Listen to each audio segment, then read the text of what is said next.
charge your phones and tablets. If you're sitting in an exit row, please don't plug your devices into the outlets. Don't forget to check your seat back pocket and area around your seat to make sure you have all of your belongings.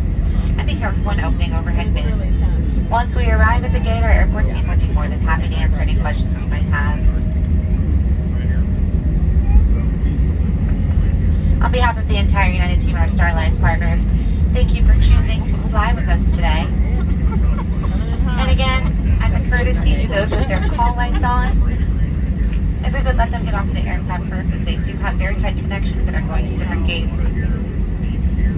that would be much appreciated. I'm sure they would appreciate that. We hope you enjoyed your flight, and we look forward to seeing you again soon. Once the fasten seatbelt sign is turned off, please stand clear of the door area to allow your flight attendants to complete important safety duties.